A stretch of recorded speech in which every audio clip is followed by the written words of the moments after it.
Bonjour tout le monde, bienvenue sur Espoir et Dignité TV, la chaîne des voix libres. Aujourd'hui, nous avons l'honneur de recevoir notre camarade Delphine Noël, cinéaste belge engagée. À travers son regard de réalisatrice, elle nous parle du rôle du cinéma comme moyen de résistance, d'expression et de dénonciation du génocide en cours à Gaza. Restez avec nous pour une rencontre essentielle. Merci Delphine d'avoir accepté notre invitation. Merci à vous de m'avoir invité. Merci beaucoup. Delphine, pouvez-vous nous parler de votre parcours? Qu'est-ce que vous a amené au cinéma? Oh là, c'est une très, très vaste question. À la base, moi, je voulais devenir linguiste. Quand j'étais adolescente, je voulais étudier l'égyptien ancien et les langues orientales. Je me suis tellement bien préparée à ça que quand je suis arrivée à l'université, j'ai été très déçue par les études universitaires qui m'ennuyaient profondément et je me suis réorientée vers les beaux-arts. En fait, j'ai d'abord fait des études de peinture aux beaux-arts avant de me réorienter vers le cinéma. Et là, j'ai fait l'INSAS à Bruxelles en réalisation.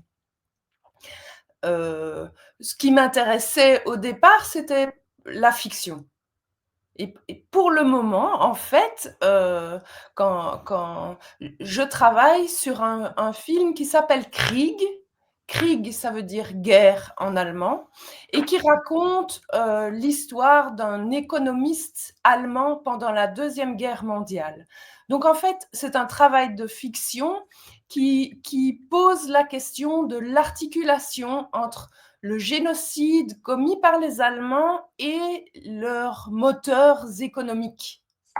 J'essaye d'articuler, voilà, économie et nettoyage ethnique ou génocide.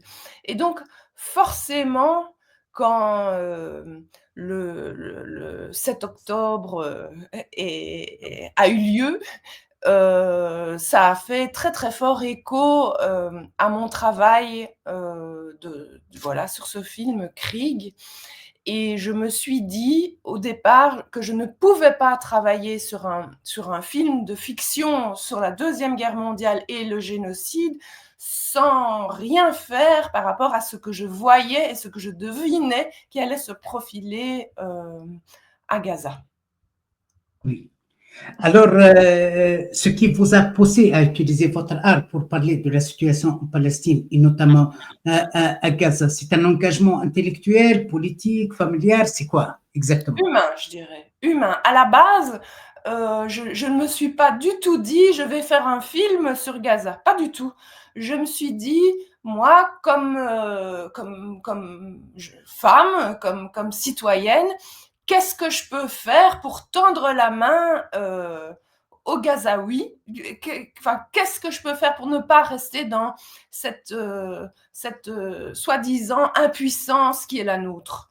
Et donc, en fait, il y a quelques années d'ici, je me suis beaucoup investie pour venir en aide à un cinéaste confrère iranien qui, suite à un documentaire, s'était fait emprisonner en Iran et était vraiment menacé de graves conséquences en prison et coups de fouet en Iran. Et j'avais essayé de faire tout ce que je pouvais pour le sortir de prison, puis par la suite pour lui donner accès à un visa pour la Belgique.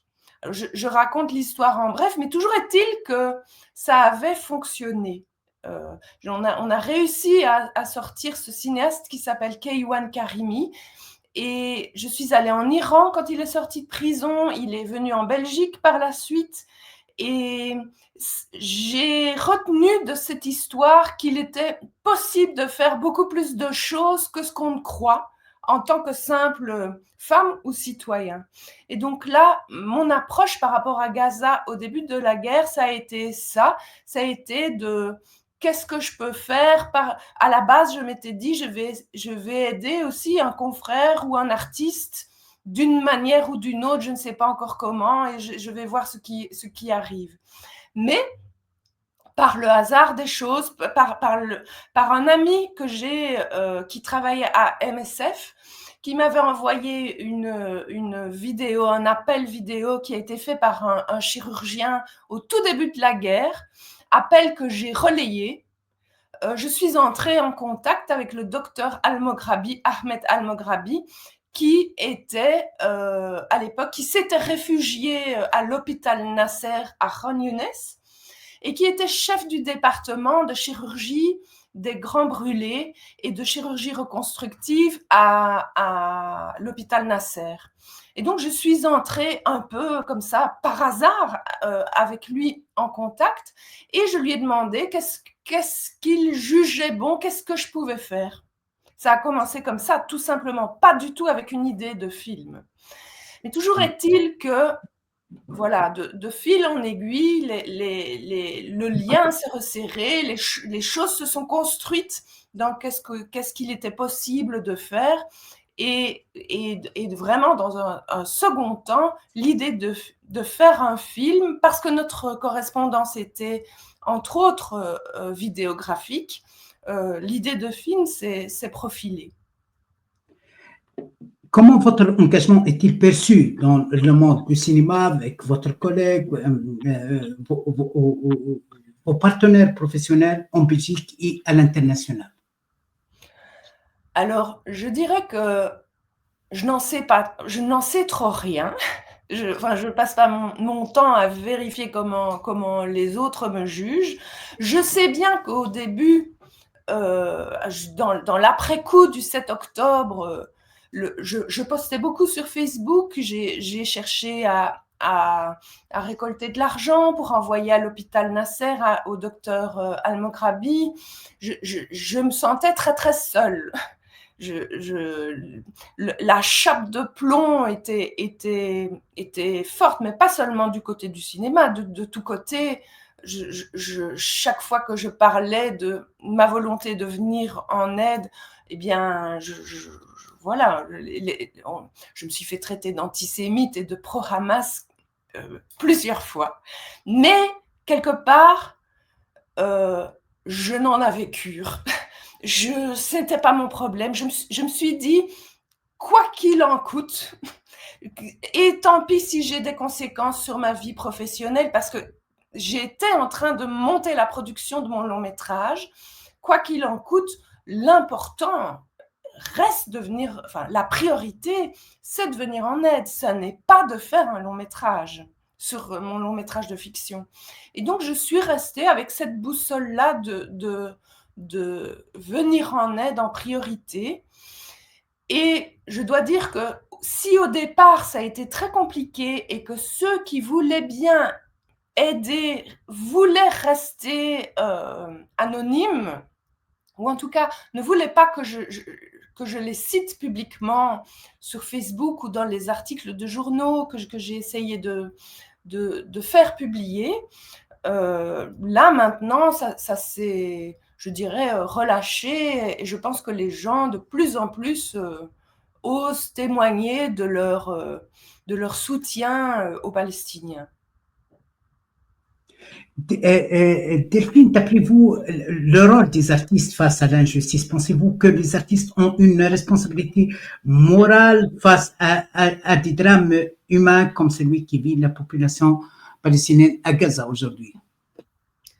Oui, moi, oui, clairement. Enfin, les artistes et tout le monde, mais les artistes a fortiori. Je dirais qu'être artiste, c'est quand même poser un regard, être cinéaste, disons, c'est poser un regard sur le monde. On est dans le monde, on parle du monde, et évidemment, on peut pas. Quand un génocide a lieu, il me semble que ça devient une question absolument prioritaire. Oui. Il s'agit aussi d'un art où il s'agit, pour moi, le cinéma, c'est quand même aller vers l'autre. Oui. C'est filmer l'autre dans son humanité. Et donc, comment, dans ce cas-là, être cinéaste et ne pas réagir dans une situation à ce point-là catastrophique? Et je dirais que cette catastrophe, ce génocide, était absolument prévisible. Oui. Devant l'ambiance qui règne actuellement en Europe, l'ambiance d'acharnement contre les voix pro-palestiniennes, les activistes, les associations, la criminalisation massive, l'utilisation abusive des mesures judiciaires, policières, etc. Vous venez d'évoquer l'accusation à la carte antisémite, etc. Avez-vous été confronté à des pressions au milieu professionnel, de la censure? On a vu, par exemple, avec notre camarade Nouria de Yallah Gaza, par exemple, elle a été censurée, ou des critiques à cause de vos positions sur Gaza, par exemple.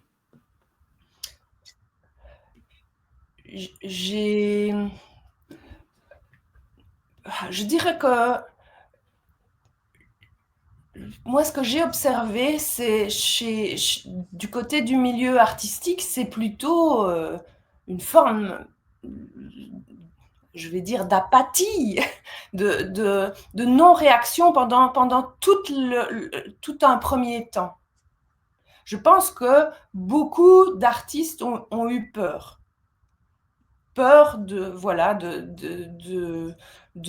d'être catégorisés antisémites ou pro-Hamas ou que sais-je, peur des conséquences possibles sur leur carrière. C'était pas simple et je pense que c'est une peur qui d'une certaine manière est légitime. Il se fait que, je ne sais pas pourquoi, moi je me suis dit que cette peur-là, je n'en tenais pas compte. Moi-même, je me suis dit quelquefois quelles vont être les conséquences de ton engagement. Mon engagement, il a été très fort parce que j'ai vraiment, quand on a compris avec le docteur Ahmed Al-Moghrabi que très possiblement Khan Younes allait être envahi, que l'hôpital Nasser n'allait pas être épargné, quand nous avons vu le siège de l'hôpital Nasser qui a été abominable. Chaque soir, je discutais avec le docteur Al-Moghrabi et il me disait adieu. On pensait qu'il allait mourir le lendemain. Moi, à ces moments-là, quand j'ai vu comment il était impacté psychologiquement par l'effondrement de sa vie, de toute perspective d'avenir, je me suis mise à travailler à reconstituer une perspective d'avenir. C'est comme ça que je me suis dit, je vais m'investir à fond pour essayer de lui procurer un visa pour la Belgique. Pour moi, c'était lui redonner une perspective de futur pour pouvoir tenir pendant le siège de l'hôpital Nasser, parce qu'il me disait, de toute façon, je vais mourir, et je lui répondais, non, j'ai bien réussi à obtenir un visa pour un prisonnier iranien, on va y arriver pour un médecin gazaoui. Et donc, ça m'a demandé de m'exposer beaucoup via la presse, j'ai fait des appels parce qu'au départ, je ne savais pas comment parvenir à obtenir ce visa. Et voilà, moi, je suis passée comme ça au-delà de la peur. Mes collègues ne l'ont pas toujours fait. Ceci dit, certains l'ont fait, mais je dois aussi dire que certains de mes collègues m'ont soutenu énormément en coulisses. Je cite par exemple ma productrice qui était là derrière moi, qui a suivi, qui a essayé de faire tout ce qu'elle pouvait pour répondre présente à la situation. Donc, je n'aurais pas, en fait, mon regard sur ma profession est mitigé. Je pense qu'il y a des gens qui se sont bougés et d'autres non, comme d'hab, quoi. Oui. Est-ce que vous êtes en train de travailler actuellement sur un projet en lien avec cette cause ou d'autres formes d'injustice? Donc, alors pour le moment, moi je travaille à monter ce film de fiction qui s'appelle Krieg. Nous avons reçu les aides de la commission du film belge, et donc nous sommes en train de créer la production sur le niveau international. D'un autre côté, avec le docteur Ahmed Al-Moghrabi, je travaille à constituer un documentaire qui raconterait à travers le fil de notre correspondance, mais aussi l'histoire de ce sauvetage, de comment est-ce qu'il a réussi à fuir l'hôpital Nasser, rejoindre Rafah, puis quitter Gaza pour le Caire et enfin venir jusque la Belgique. Voilà, j'aimerais bien raconter ce documentaire parce que d'un côté, il raconte le génocide de manière... Enfin, le docteur Al-Moghrabi est un témoin aux premières loges du génocide en travaillant en tant que chirurgien, mais aussi raconter une histoire de solidarité voilà, entre Gaza et tout ce qui s'est passé en Belgique qui a pu permettre qu'ils viennent ici. Et cette histoire de solidarité n'est pas finie parce que nous essayons de faire venir sa famille, mais aussi parce que nous avons créé une association qui s'appelle The Wings of Healing. Dès la sortie de Gaza du docteur Al-Moghrabi, a été à l'ordre du jour la création d'une association. Et nous avons créé un hôpital, une petite clinique sous tente à Deir el-Balah, mais aussi une école à Deir el-Balah. Nous avons travaillé pendant 10 mois jusqu'à ce que les populations déplacées de Deir el-Balah puissent rejoindre Gaza avec voilà, l'école, une école primaire et notre clinique qui était pédiatrique et dermatologique. Et là, maintenant, nous sommes en train de travailler à pérenniser, à réouvrir notre école à Gaza. Et à essayer de la pérenniser pour au moins 1 an. Mais à côté de ça, nous avons un projet d'acheter une imprimante 3D qui nous permettrait de créer des prothèses de très bonne qualité à très bas prix avec la société belge Ugani. Donc en fait, nous travaillons... Le projet de film n'est qu'une facette d'un projet plus large de comment est-ce qu'on répond au génocide par plus d'humanité, plus de collaboration, plus... Voilà, on essaie de faire ce qu'on peut. Et je dois dire, ça fonctionne bien. Et on a de plus en plus de gens qui nous donnent de l'argent. Pour le moment, on organise des repas aussi à Gaza. Et voilà, et je profite de cette interview pour dire, cette association qui s'appelle The Wings of Healing, qui a un site internet, n'attend qu'une chose, c'est des dons pour pouvoir continuer à offrir des repas à Gaza, mais à mener nos projets d'école et d'imprimantes, de prothèses à bien. Mais pour notre film... On va mettre, Delphine, on va mentionner le lien vers cette fondation en bas de vidéo. Oui. C'est la même chose pour le film, le documentaire que je fais avec le docteur Al-Moghrabi. Pour le moment, nous, on aimerait pouvoir travailler avec une équipe cinématographique à Gaza. Les dons sont les bienvenus parce qu'évidemment, ce n'est pas très simple de monter la production d'un film sur Gaza pour le moment. Merci infiniment, Delphine Noël, pour cette prise de parole courageuse et éclairante et noble sur Espoir et Dignité. Nous croyons au pouvoir de l'art pour porter les luttes invisibles. Si cette interview vous a touché, n'hésitez pas à liker, partager, abonnez-vous et faites circuler la vérité. À très bientôt pour une nouvelle rencontre. Merci infiniment, Delphine. Bonne continuation. On insiste de mettre le lien pour la fondation pour que vous puissiez soutenir l'action de Delphine, l'action de l'humanité. Merci beaucoup et à bientôt. Je vous remercie aussi. Merci, Delphine. Oui, à bientôt. au revoir.